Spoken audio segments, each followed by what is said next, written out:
जय हिंद। हम आपको पिछले क्लास में ये बताए थे कि हमें संविधान कौन कौन सी समानता का अधिकार देता है, लेकिन आज हम थोड़ा सा उससे इंपॉर्टेंट चीज की चर्चा करेंगे कि हमें कौन कौन सा स्वतंत्रता है, कौन कौन सी हमें आज़ादी है। तो हम आपको मूल अधिकार यानी फंडामेंटल राइट समझा दिए थे इससे पहले के क्लास में।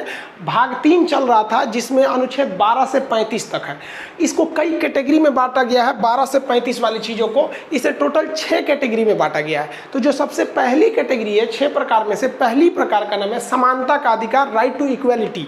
ये कहां से है भाई? तो 14 से 18 तक है। तो ये तो हम आपको कंप्लीट बता दिए हैं। अब बताते हैं आपको स्वतंत्रता का अधिकार कि हमें कौन कौन सी आज़ादी है, और ये आपको जानना बहुत जरूरी है कि आपको आखिर अधिकार कौन है और कैसे सुप्रीम कोर्ट के मुख्य न्यायाधीश को चैलेंज करने के बावजूद भी सुप्रीम कोर्ट के वकील प्रशांत भूषण केवल 1 रुपये का जुर्माना का शिकार हुए, जबकि उनके पीछे 5-5 जज पड़े हुए थे। तो क्योंकि उन्हें अपनी स्वतंत्रता का अधिकार पता था। तो ये बहुत इंपॉर्टेंट है, इसकी चर्चा करते हैं। स्वतंत्रता का अधिकार ये कहां से कहां तक है? तो ये आपका अनुच्छेद 19 से लेके 22 तक है। तो पहले हम चर्चा करते हैं अनुच्छेद 19, आर्टिकल 19। इसे हम लोग संविधान की रीढ़ कहते हैं, बैकबोन ऑफ कॉन्स्टिट्यूशन। जबकि कहेगा संविधान की आत्मा किसे कहते हैं, तो फिर वो आर्टिकल 32 हो जाएगा। और किस भाग को आत्मा कहते हैं? तो जब अनुच्छेद की बात करेगा तो 32, और भाग की बात करता है तो फिर प्रस्तावना हो जाता है। संविधान की कुंजी किसे कहते हैं? तो वो प्रियम्बल को कहते हैं। ये आगे चर्चा करते रहेंगे। तो अनुच्छेद जो 19 है ये हमारे संविधान का बैकबोन है। तो सोच सकते हैं कितना इंपॉर्टेंट है।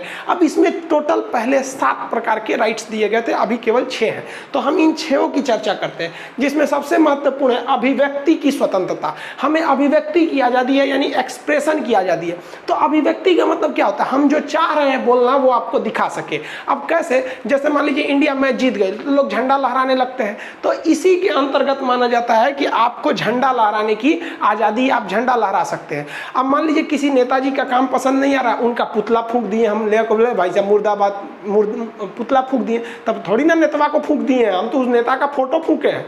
तो आप अपने विरोध को अभिव्यक्त करने के लिए, एक्सप्रेस करने के लिए उसका पुतला फूंकते हैं, कोई दिक्कत नहीं है। तो ये पुतला फूंकने की भी आज़ादी जो है वो अनुच्छेद यही देता है। कौन सा? 19 का फर्स्ट आर्टिकल देता है। इसमें कहा गया है कि हमें बोलने की आज़ादी है। तो आप बताइए, जब हमें बोलने की आज़ादी है तो इसी में ना छुपा होगा कि हमें पूछने की भी आज़ादी है। अगर हम बोलते हैं तो पूछेंगे तो वो भी बोलेगा, तो दोनों बतिया तो एक है। अगर हम बोल रहे हैं, किसी सवाल पूछ रहे हैं, बोल रहे हैं, कौन सी आंसर होगा? अगर वो आंसर दिया तो मेरे हिसाब से तो आंसर है, लेकिन उसके हिसाब से तो बोल रहा है।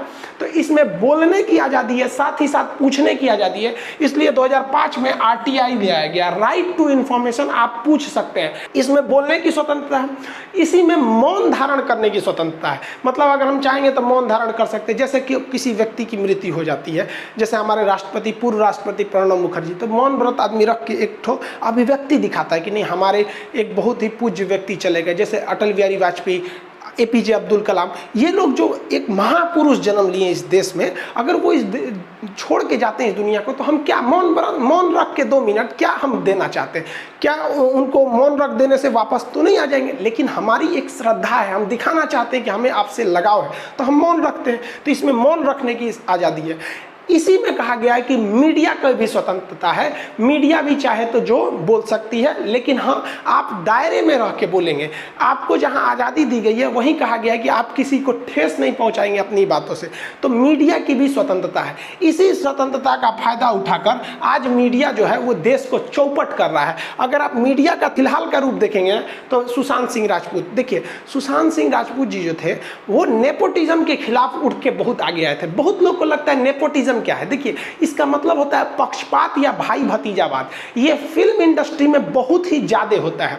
जैसे श्रीदेवी तो रही नहीं, लेकिन हम कंफर्म कहते हैं कि उनकी बेटी हीरोइन हो जाएंगी। शाहरुख खान का बेटा हीरो हो जाएगा। जैकी श्रॉफ का बेटा हीरो हो ही गया। क्या नाम है उनका? कौन सा? श्रॉफ, टाइगर श्रॉफ। ये क्या है? भाई भतीजावाद। इंडियन